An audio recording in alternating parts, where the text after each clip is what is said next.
The super school doctor episode 8 की शुरुआत होती है और हमारा जियांग प्रिंसिपल किया का हाथ बांध देता है यू के ब्रा से और कहता है फाइनली ये काम कंप्लीट हुआ। जिसके बाद प्रिंसिपल किया यू रोते हुए जियांग को कहता है जियांग तुमने मुझे बच्चा पाके मेरे साथ ऐसा किया, बस तुम मुझे एक बार सिर्फ एक बार छोड़ दो, मैं तुम्हें जरूर मार डालूंगा। और फिर जियांग प्रिंसिपल कियायू को छोड़ देता है और खुद जाके प्रिंसिपल कियायू के सीट पे बैठ जाता है और बैठ के कहता है तो चलो अब हम हमारे शादी के बारे में बात करते हैं। मैंने कैलेंडर देख लिया है, नेक्स्ट फ्राइडे एक अच्छा दिन है। हालांकि ये थोड़ा जल्दी है लेकिन अगर हम दोनों इस बारे में बात करते हैं तो सब कुछ ठीक ठाक और जल्दी जल्दी हो जाएगा। जिसे सुनने के बाद प्रिंसिपल कियायू कहता है नहीं ये कभी भी नहीं हो सकता, ये कभी भी नहीं होगा। और फिर से प्रिंसिपल कियायू जियांग से कहता है जियांग मैं घर जाके मेरे दादाजी से जरूर कहूंगा, वो जरूर मेरे साइड होंगे। जिसे सुनने के बाद जियांग कहता है वो तुम्हारे दादाजी, उनसे मैंने बहुत पहले ही बात कर ली है और उन्होंने मुझे तुम्हारे बारे में सब कुछ बता ही दिया है। जिसे सुनने के बाद प्रिंसिपल कियायू जियांग से कहता है मुझे पता है कि तुम और मेरे दादाजी एक साथ एक दिन मिले थे और तुम दोनों ने एक साथ 4 घंटे के ऊपर बातें की थी। हालांकि मुझे नहीं पता कि तुम दोनों ने क्या बातें की थी।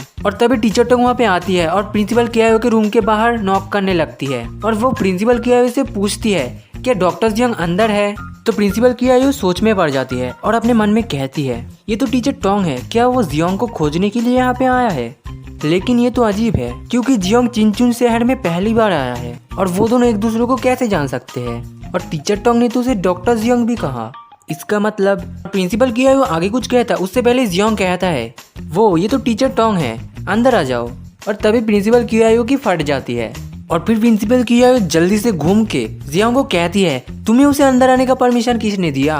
और जियांग की बात पे टीचर टोंग भी अंदर आ जाता है और वो अंदर आके देखता है कि प्रिंसिपल कियायू भी उसके सामने ही है। और प्रिंसिपल कियायू टीचर टोंग से पूछती है टीचर टोंग तुम जियांग को किस लिए ढूंढ रहे हो। तो टीचर टोंग कहती है असल में प्रिंसिपल की बात ऐसी है कि मैं जियांग को ढूंढ रहा हूँ क्योंकि मुझे जियांग के पास से मेरा ब्रा को वापस लेना है। जिसे सुनने के बाद प्रिंसिपल कियायू कहता है क्या।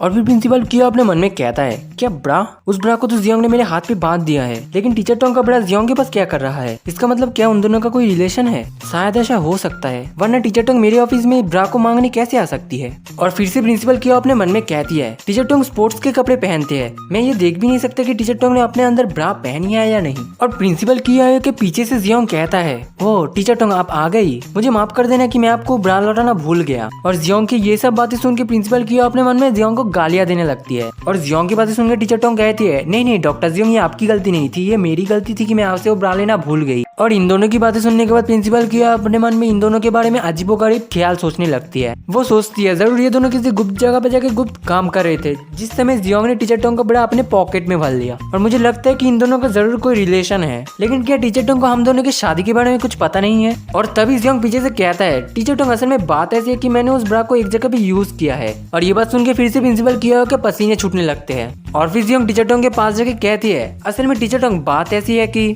मैंने उस ब्रा को अपनी बहुत ही जरूरी जगह पे यूज किया है, तो मैं अभी उस ब्रा को आपको लौटा नहीं सकता, लेकिन मैं उस ब्रा को आपको कुछ समय के बाद लौटा दूंगा, तो आपको चिंता करने की कोई जरूरत नहीं है। जिसे सुनने के बाद प्रिंसिपल किया थोड़ा सा रिलैक्स होती है। और फिर टीचर टोंग अपने मन में कहती है जियांग यू ने माओयूसी का ब्रा यूज किया है, लेकिन जियांग से भी ज्यादा उसे माओयूसी की जरूरत है। और ये बात टीचर टोंग जियांग को कहना चाहता था लेकिन वो कह नहीं पाता। और भी प्रिंसिपल की और टीचर टोंग से कहती है अगर आप तुम्हें कुछ नहीं कहना है तो तुम यहाँ से जा सकती हो, क्योंकि मैं और जियांग अभी बहुत ही बिजी है। तो टीचर टोंग भी हाँ कहती है। और टीचर टोंग जाते जाते प्रिंसिपल कियायू से कहती है प्रिंसिपल कियायू मैं सबसे पहले अपने क्लासरूम में जाऊंगी। और फिर वो वहाँ से चली जाती है। लेकिन टीचर टोंग के जाने के बाद प्रिंसिपल कियायू के मन में बहुत सारे सवाल आने लगते हैं। प्रिंसिपल कियायू अपने मन में सोचती है अगर सच में इन दोनों का कोई रिलेशन है तो ये दोनों इतने लाइटली कैसे बात कर सकते हैं। और फिर प्रिंसिपल कियायू जियांग से कहती है जियांग अगर तुम हमारी इस मैरिज को कैंसिल करते हो तो मैं तुम्हें 100 मिलियन दूंगी और तुम्हारा टीचर टोंग के साथ रिलेशन भी कंटिन्यू करने दूंगी, तो इस बारे में तुम्हारा क्या ख्याल है। तो जियांग कहता है मिस टोंग सच में एक बहुत ही खूबसूरत लड़की है, अगर वो मेरे साथ रहना चाहती है तो मैं उसे कभी भी मना नहीं करूंगा, लेकिन हमारी शादी ये तो फिक्स है, ये कभी कैंसिल नहीं हो सकती। और जियांग की बात सुनने के बाद प्रिंसिपल कियायू को बहुत गुस्सा आ जाता है।